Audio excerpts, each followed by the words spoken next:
नमस्कार दर्शक बंधु फेर थोड़े आपण मुझे स्वागत करुचे ओडिया टीवी यूट्यूब चैनल आज आप लगे जेन टॉपिक रही से टॉपिक हूँ पीएम किसान योजना के नेकरी बर्तमान पीएम किसान योजना के नेकरी बहुत बड़ गोटे अपडेट होचे जेनटा कि आप स्क्रीन माध्यम देखिपे ई न्यूज रे पीएम किसान योजना के नेकरी काना अपडेट होचे देखुन पीएम किसान योजना लाभ पाइबा चाहते तेबे आज ही करंतु एही गुरुत्वपूर्ण कार्य ताले आपने पीएम किसान योजना जदि लाभ पाइबार लगे चाहते बेले आपको ई गुरुत्वपूर्ण काम करबार के पड़बा ताले आपको पीएम किसान योजना लाभ पाइबार के हेले केन गुरुत्वपूर्ण काम करबार के पड़बा जेनटा कि ई न्यूज रे इटा के नेकरी पूरा अपडेट होचे आपने ई वीडियो माध्यम रे पूरा डिटेल जानीपारे से लगे वीडियो के लास्ट तक देखुन आउ जेन मैंने मोर चैनल के नुआ आसवे चैनल के सब्सक्राइब कर देकरी पाखे थिबा घंटी बटन के क्लिक कर देकरी ऑल नोटिफिकेशन के ऑन कर दौन जे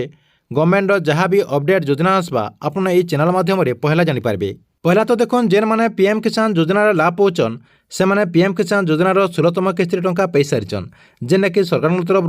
फेब्रुआरी 28 तारिख में चाषी भाई अकाउंट के डीबीटी माध्यम केंद्र सरकार तरफ पीएम किसान योजनार 2,000 टंका ट्रांसफर कर देखते पीएम किसान योजनार 17तम इंस्टॉलमेंट टंका के नेकरी सबू चाषी भाई मैंने अपेक्षा कर रही जेनटा कि जानबार के मिलছে पीएम किसान योजनार 17तम इंस्टॉलमेंट टंका खूब शीघ्र चाषी भाई अकाउंट के आसीजा जेना कि आपंकर सूचना मिलছে आपंकर जेन साधारण निर्वाचन रही साधारण निर्वाचन सरीगला आपको पीएम किसान योजनार 2,000 टंका सरकार तरफ डीबीटी माध्यम सबू चाषी भाई अकाउंट के ट्रांसफर कर इतार संगे संगे देखो पीएम किसान योजनार जेन मैंने टंका पाउछन तार संगे संगे जेन मैंने नहीं पाइबार तांकर लगे बहुत बड़ गोटे अपडेट होचे जे सेमानकु पीएम किसान योजनार नेक्स्ट इंस्टॉलमेंट आपंकर जेन 17तम इंस्टॉलमेंट टंका एबार के अच्छे ये 17तम इंस्टॉलमेंट टंका पाइबार के हेले आपको किसी गुरुत्वपूर्ण काम करबार के पड़वा जेनटा कि आपंकर लगे गोटे न्यूज भी अपडेट होचे चैनल आपको मुझे से न्यूज रे काना अपडेट होचे पूरा डिटेल देखेदेमी इनु देखुन से न्यूज रे लिखा है जदि आप पीएम किसान सम्मान निधि योजना लाभ पाउछंती तेबे यही खबर आपंक अत्यंत उपयोगी कृषक भाई मानक आर्थिक सहायता जोगाई देवाई यह योजना आरंभ कर योजना माध्यम वार्षिक 6,000 टंका कृषक मानक अकाउंट को हस्तांतर कर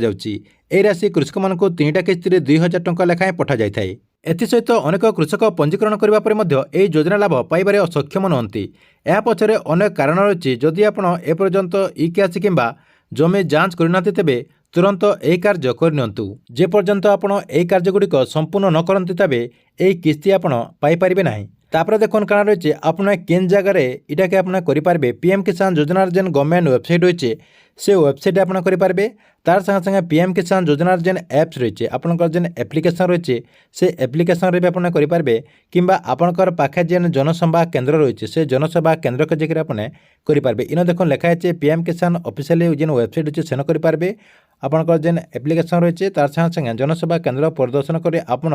यही कार्यटी को समाप्त करें इतार संगे संगे आउ काना अपडेट अच्छे देखुन जदि कृषक भाई कौन समस्यार सम्मुखीन होते तेबे देखुन तांकर लगे टोल फ्री नंबर रही है जेनटा कि आपंकर 2-3टा टोल फ्री नंबर रही है ये टोल फ्री नंबर के आपने कॉल करें आपंकर समस्यार सब समाधान करें इतार संगे संगे पीएम किसान योजनार ईमेल आईडी भी रही है ईमेल आईडी रे आपने भी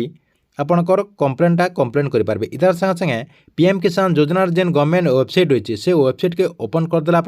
सेन चैटबोर्ड रही है से चैटबोर्ड रे आपने चाट करी भी ताकर संगे कथबार्ता होकर आपंकर जहाँ भी असुविधा अच्छे जहाँ भी सुविधा अच्छे सबकि से जन पारे ठीक अच्छे यहाँ थी आपण लगे पीएम किसान योजना के लेकर गोटे बहुत बड़ अपडेट आपण वीडियो केनता लगला कमेंट बॉक्स रे निश्चय गोटे कमेंट करेंगे खाली आपने वीडियो के देखीदे नहीं हुए आपने ये वीडियो देखिकी केते उपकृत हो पार्चन आपण वीडियो केनता लगुचे आरु काना कले आपको भल लगवा ये वीडियो माध्यम निश्चय गोटे कमेंट करूँ।